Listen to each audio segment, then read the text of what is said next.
Okay, so ang tanong nito,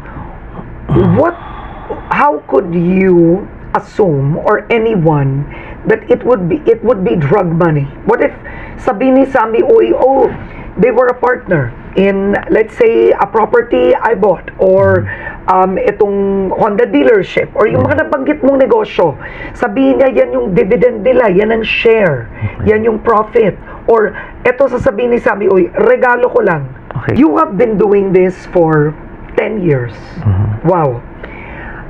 They've already said this is the smoking gun. You believe this is the smoking gun? I believe so, but meron pang ibang mga smoking guns, no? Like? Yung sa confidential funds, yon maliwanag yon.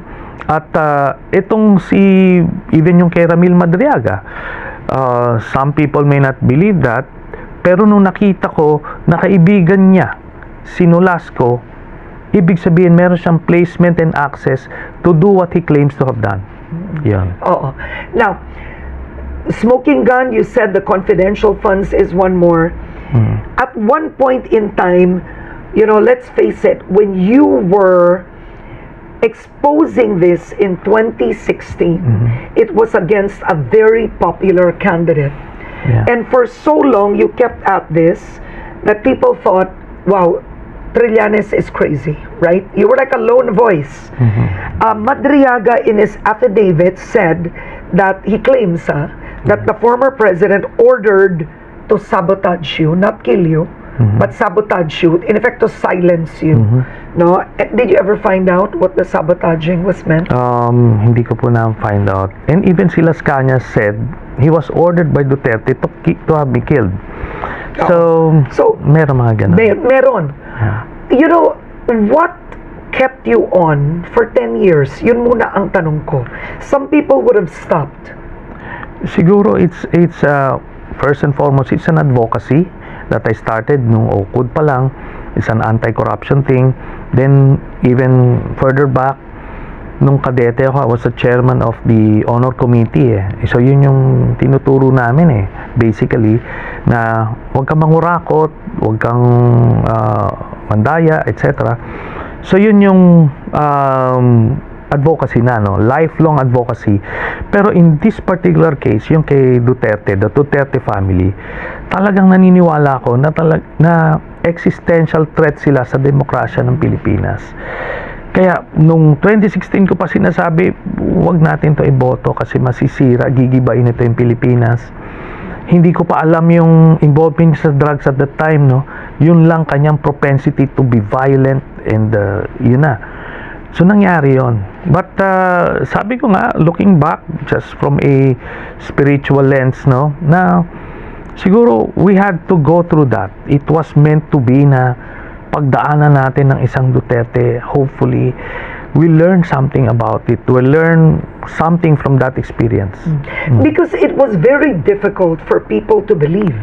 And I guess some people today too, the allegation that Duterte is a drug protector because the whole presidency was anchored on an anti-drug campaign. And which the irony is, he is in the ICC for that very reason. Right?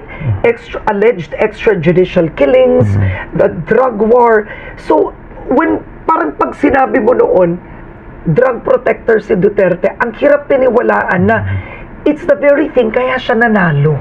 Kaya, yun nga po, from a neutral observer, ganyan po, parang ang hirap paniwalaan. Pero once ma-decode mo na si Duterte, and that's what we have done, makikita mo, talagang it's shouting to your face. Tingnan na lang natin si Michael Yang. Si Michael Yang, drug lord siya. Established lahat. And let's remind the public, Michael Yang was also involved in the Pharmaly. In the Pharmaly scandal. So, early on, siya yung drug lord dun sa Davao City. Ngayon, ni-report siya ng drug enforcement group ng PNP na drug lord yan. Anong ginawa ni Duterte, First and foremost, pre-promote niya sa economic advisor. That's what he did that para sabihin sa birokrasya, PIDEA, PNP lahat na bata ko to, huwag niyong gagalawin. Yung branch manager ng BPI Julia Vargas, nung nanalo si Duterte, ginawang SSS president ni ano yan. She was rewarded during the time of Duterte. Do you believe that person should be called to the hearing? Or if this goes to the Senate? No, sa criminal investigation yan sila kailangan. Kasi ito, makikita mo, supposed to be, yung sa anti-money laundering law, meron silang system na pagka lumagpas ng 500,000, automatic nire-report. Pero pagka below 500,000, pero suspicious yung transactions, kunyari nagde-deposit lang ng 400,000, multiple 400,000 deposits per day o within the month, hindi makikita ng AMLAC yon. Pero yung branch, yung bangko mismo, dapat ang nagre-report nun ng suspicious. Pero kung kasabwat yung branch manager doon, hindi nila i-report yan. Okay, so during the impeachment trial of former Erap Estrada, the late Chief Justice Renato Corona, there were bank managers who were called in the Senate trial, and they admitted, yes, Jose Velarde is Erap Estrada. Yes, Renato Corona had 200 million in his bank account. And those were game changers. That confirmation. Ikaw, do you believe, Senator, na dapat tawagin sa Senado? Okay, yung AMLAC by itself damning evidence na ito. So it's now up to the prosecution, the defense to refute this. Pagka hindi nila na-refute yan, yon. Ngayon yung bank, pwede sila ipatawag, but knowing the bank industry, they will do everything to protect yung details or information about their clients. Pero it may come to that. Kasi dito madidiscover natin na in cahoots yung bank officials, at least dun sa Julia Vargas branch. They allow this whole thing to happen. I believe itong mother account na ito. But what, I want to ask you, sir, but what can a bank do? I mean, this is not the first time that you have banks. I mean, essentially, they're there to do business. So if there's a deposit in this account, what should banks do? Okay. Una, let me be clear. I'm not saying the whole bank, BPI in particular, is in cahoots. No. I believe it's a professional institution, but pagka ang kasabwat sa branch level, kailangan nilang i-audit. Kailangan silang may random audit. Ngayon, merong bank policy, yung knowing your client. Diba? Titignan mo. Supposed to be, pagka nakita nilang shady yung karakter, mukhang smuggler, drug lord, gano'n, fina-flag nila, nire-report nila quietly. Kaso kung kasabwat yon, nobody will report it anymore. Okay. Diba? So, ang tanong ko ito, if you're a bank manager, right, know your client, and politicians in this country, diba, iisipin nila, ay, politiko yan eh. Madaming donation yan, madaming pera yan. So, some of them may not report it. The viewer could be asking, on paper, what makes this already inherently questionable? Ganito po, pagka politician ka, in fact, flag ka na eh. Politically exposed person ka na. Yun yung policy. Pero dito, makita mo, tumagal siya hanggang 2016. No, 2026. At 2016. No, nung 2016, na siya. No. Nung ni-report ko na to, nag-lilo na sila. They started taking out the money. Pero, from 2003 hanggang 2016, very obvious yung pasok nito, yung labas-pasok. Billions eh. Yeah. Then, Though in 2016, I want to remind the public that when you filed a plunder complaint against former President Duterte, this was before the elections, you already discovered 2.4 billion worth of deposits. Yes. But AMLAC refused to cooperate with you then. Yes. Totoo yun. Yeah. Malungkot pero totoo.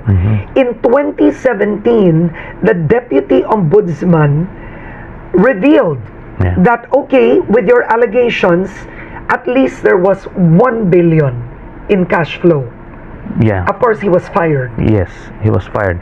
And ano lang naman, yun sa kanya, cursory, kumbaga accounting yon. Hindi naman, but sinabi niya basically similar Oo. yung nakita niya with what I attached. So doon pa lang inano niya, but then he was fired, di ba? So nagkaroon sila ng na stonewall nila yung lahat yung investigation na to. Kaya it didn't progress. So ito lang ngayon lang yan, finally, na-confirm nila na parehas yun. Okay. Now, you kept mentioning Sammy Uy in the hearing. And when you mention him, you would always say drug lord. Yeah. Right?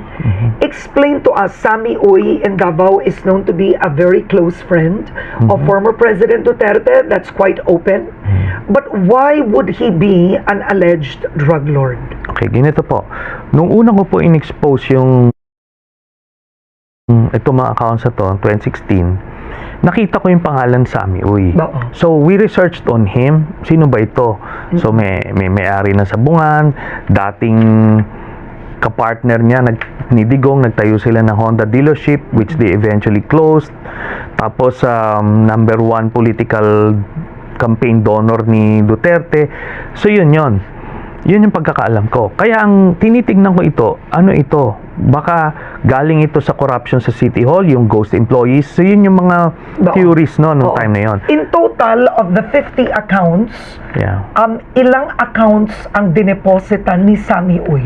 Yung itong one account na, yung main account, yung mother account na tinatawag ko, na joint si Sara at saka ni Digong. Okay. Ngayon, ganito, noong 2020, when Arturo Las Cañas, the original member ng Davao Death Squad, submitted his affidavits sa ICC, I was able to get a copy of that. So, binabasa ko yung talagang paano nila sinimulan yung Davao Death Squad, tapos yung nagtayo ng kartel si Duterte noong 2001. Then, na-mention niya doon, Sammy Uy, Michael Yang, Charlie Tan, na drug lord sila na tumulong kay Duterte noong 2001 elections. Kasi muntik na matalo si Digong noon, kailangan niya ng pera, itong mga ito ang nag-save sa kanya.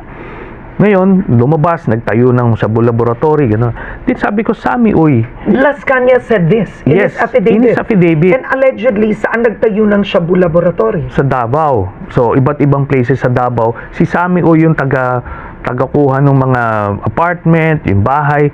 Siya yung front na businessman. Si Michael Yang naman yung triad connection nila sa mainland China. Then si Charlie Tan naman yung contact nila sa customs. Siya yung taga-ayos sa customs. So may mga roles to play sila. So, ito yung sinabi ni Las Cañas. Ngayon, sabi ko, familiar itong Sammy Uy nito. Then I went back to this. Doon ko nakita, teka muna, bakit nagbibigay sila si Sammy Uy sa members ng family? Yeah. So, yun ngayon. And can we look at it? I mean, it's somewhere here. But the deposits by Sammy Uy amounted roughly to 7 million pesos per transaction. Yung kay Sara yon. Oo. So, dito yan siya mga 2011 to 2013. Okay. May kita mo siya dito. Hindi ko na-mark So, yan. Okay. Sammy Uy. Sammy Uy, ito yun, 7.4 million. So, that's the average. 7.4 million? No. For Sara, nakakuha siya ng tatlong 7.4 million pesos. Tatlong beses. Na pareho ang amount. Pare-parehas hanggang... That's what's interesting. Ba't pare-pareho? Ayan, we're showing it. I think, ang ginagawa nila dito, parang hindi siya ma-detect na parang lumalabas parang interest or yun mo yun, yung hindi yung deposito na outright. Pero the other members of the family, si Baste got more than 50 million, si Hanilet Nabuo. No, tagte 10 million, 10 million plus. Si Kitty, minor pa siya noon, kaya joint sila nung nanay niya. Pero the intention was to give to the children. Kaya yun, no? 50 million din sila. 50 plus. Si Pulong, mga 9 million sa mga 4 transactions, 30 plus million siya. So, iba-iba ang amount. Pero, and Sammy Uy was so brazen, are you saying, that the deposit was literally from his own account? yes, and manager's check ito. Ngayon, ganito, siguro, ang theory ko dito, early on, this was 2011 to 2013. So, every 6 months, nagbibigay ng dividendo eh. Yun ang period, 6 months talaga. 6 months talaga. It's either birthday ni Digong ng March 28, pero normally April, then October. So, ganun, thereabouts yung payouts. Then, makikita mo, so that span, check ito, manager's check. So, manager's check na from the account of Sammy Uy, in the name of the Duterte family members. So, noong time na yun, siguro, they're trying to pretend it's a normal business transaction through kung anumang cover nila.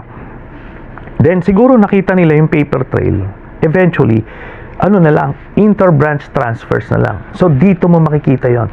Kaya, ang conclusion ko rito, the whole thing, the whole 2 billion came from Sammy Uy. Kasi, the same pattern, every 6 months pumapasok yung pera, nagdi-dividend sila. Okay, so ang tanong nito, how could you assume, or anyone, that it would be drug money? What if sabi ni Sammy Uy, they were a partner in, let's say, a property I bought, or itong Honda dealership, or yung mga nabanggit mong negosyo, sabihin niya, yan yung dividend nila, yan ang share, yan yung profit, or eto sasabihin ni Sammy Uy, regalo ko lang. Okay, ganito po. Una, may insider na information to. Whistleblower, sinabi niya ito, at pag nakita niyo yung 186-page affidavit ni Las Cañas, ando dun yung mga specific instances na itong mga personalities na to. Hindi to parang in-insert lang na ano niya. No, this was his personal eyewitness account. O sige, so sinabi niya drug lord yan si Sammy Uy, Michael Yang at saka Charlie Tan. Okay, ngayon tanggalin natin yung information na yan. The thing about the law on ill-gotten wealth, once na-establish mo na yung wealth na questionable, ngayon, the burden of proof shifts doon sa akusado. Prove now na hindi yan ill-gotten. Okay, ang problema doon sa defense na yon, nung time na to, 2011 to 2013, mayor si Sara Duterte. Tapos tumatanggap siya ng pera dito sa taong ito. Regardless, drug lord siya o negosyante. Bakit ka tumatanggap? Anong reason mo? Next is, bakit hindi mo dineclare sa salin mo? Dapat dineclare. Dapat dineclare mo. Ngayon, to legit yon, di ba? Ngayon ito, we're talking about almost 100 million per year ang binibigay mo na dividendo. Now, tell me kung anong negosyo ang magbibigay ng ganyan dividendo from Davao. Then, bakit mo binibigyan ng ganyan amount? Who is the Duterte family to you, Mr. Sammy Uy? Kailangan sila mag-a-admit. Then, kung legit yan, asan yung financial statements mo, asan yung tax returns mo. You would be exposing yourself sa tax evasion. Di tignan natin kung anong justification nila. The lawyer of Vice President Sara Duterte said that, number one, there's no declared cash on hand sa salin ng Vice President because it's under others. Nandun daw sa others. Is that allowed? You were once, a senator, being a public official. Can cash be under others? No, it's not. It can't be allowed because may pro forma na salin eh. Hindi ka pwedeng gumawa ng salin based dun sa gusto mo. Ang nilalagay sa salin, yung for example, meron kang ng others, no? Yung others, kunyari meron kang mga barel. Pwede. Or jewelry. Hindi, merong na jewelry. Paintings. Yan, pwede yun. Pwede paintings sa others. Pero isa-specify mo kung significant yan. Di ba? Kunyari, meron kang mga ibang items na nabili mo na wala siya, kumbaga peculiar siya. Doon yung others. Pero yung cash, common yun eh. Even an entry-level government employee knows that na Okay. kailangan mo maglagay nun. So I want to read this so it's fair. Attorney Michael Poa said this, upon a consultation with our client, the vice president, what happened there was it was lumped under others. In the SALN, there are real properties and personal properties. Under the personal properties, the amount was just lumped under the heading others. That's the line item. Okay, they can stick to that, ano. Subukan nila yan dun sa defense. Ang problema nito, it will not match still doon sa nakita namin dito, dun sa sinabi ng AMLAC, at hindi mo pwedeng kasi you look at this, ito lang random, talking about 55 million. Ayan, Sara Duterte yan. Okay, pumasok o lumabas. Dito mo makikita hindi ito time deposit kasi it's the same amount. Okay niya, 55 million 131. Dito 55 million 131. Same amount. Same amount. Oo. Pati 55 million. So ganon 13. So kumbaga, Oo. they cannot even say na ito na time deposit because it is not. Okay, what if the vice president says, I have an account with my father, but I don't know what was happening in that account. Siya yung may hawak ng account. She would have to admit that. Pag nag-admit ka na dyan, And that's damning. and yes, that's damning. And also, alam naman natin sa bangko, every so often, nagpapa-update ng signature card yan. You cannot claim that. May mga, kita mo sa birthday ni Digong, 20 million pesos, nag-out siya ng 20 million, isa yan. So yan, 20 million dito. Deposit to or withdraw. Andiyan dyan sa transaction. But this is an account of Sara Duterte here. Yes. Solo account. Pero ito yan, March 28, di ba? Birthday ni Duterte yan. Oo. Inter-branch transfer. No. 4. Okay, let's show this. Let me show it to the audience. Okay. Yeah. Now, when this was given to you by a whistleblower, Yeah. the whistleblower is not Las Cañas or Madriaga. No, It's somebody else, Yeah. right? Ito I don't know kung kaya to ng camera, but it says here, so within a day, Yeah. this is within a day, Within a day. 4 withdrawals. Yes, four 4 withdrawals. withdrawals of 20 million pesos, so 80 million. Yeah, 80 million. Inter-branch transfers. Inter-branch transfer. So, pero palabas. Palabas, oo. So, ibig sabihin nun, birthday ni Duterte, nagbigay siya. And ang assumption dito, dun sa mga anak. Kasi yun yung pattern Oo. Yun ang pattern, binibigay niya. Oo. Kaya, ito yan. Then, pag tinignan mo, bakit sobra ng mga 500 million yung withdrawals? Kasi sunod-sunod, nag-withdraw 500 million without any inflow. So, ang conclusion mo nito, you have more than 500 million kasi yun nag-withdraw ka. Okay, now, the team of the vice president was saying that accounts or exchanges, transactions should, during her tenure as vice president, should be the only ones reviewed. What is your reaction on that? Okay, ganito po, they can assert that, pero yung bribery and corruption, betrayal of public trust yan. Whether you committed that a day before you became vice president. Ang sinasabi doon na covered lang, yung mga official acts na questionable, yan pwede mong i-assert yan. Pero when it comes to corruption, bribery, itong SALN na to kasi continuing crime siya Tapos, and I'd like to remind the public a little bit of history here because I've covered all the impeachment trials and then the co-waranto. Yeah. Let's not forget of former Chief Justice Maria Lourdes Sereno. Si Sereno ay nako-waranto natanggal bilang Chief Justice based on napakasimple hindi pa yun mayaman.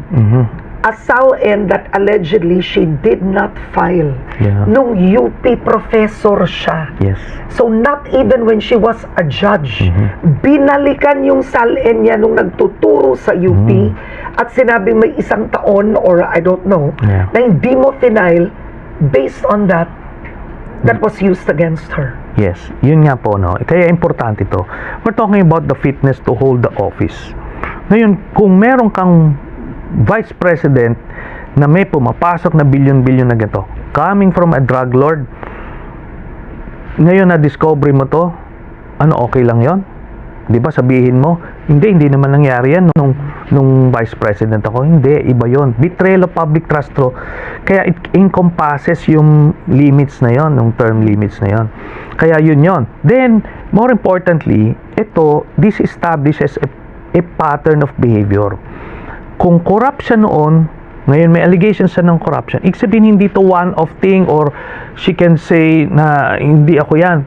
Pero ito may pattern of behavior. Ever since she came into office, ganun na ginagawa niya. Kaya, she's just being consistently corrupt as a public official. Now, no one has heard from Sammy Uy, right? He's remained silent. Napakababa kasi ng threshold just to send this to the Senate, diba? Yung probable cause is a very low threshold. Based already, of course, you are a witness, but based on this, you believe the threshold's been met. Yes, talagang sobra-sobra na Okay. ito. Yeah. Ang tanong ko, do you believe that Sammy Uy, if this gets to the Senate, should be called even as a hostile witness? Hindi necessary because it's already established here sa AMLAC, tas dito sa aking mga dokumento na nagbigay siya sa mga Dutertes ng So ganito you amount. don't believe it will make a difference if he explains bakit niya binigay, saan nanggaling ang 7 million, etc. Sa pananaw niyo, irrelevant na at this point. As far as the prosecution is concerned, yung defense, pwede nila i-present si Sammy Uy, tignan natin kung lalo silang mababaon doon pag present yan because he wouldn't know what to say. Bakit mo binibigyan itong Duterte family ng ganito? Diba? Kasi kahit na hindi yun galing sa drugs, kahit sa negosyo, it is a crime in itself for a public official to accept that much money, frankly, through the years. Yes. Oo. All right. Now,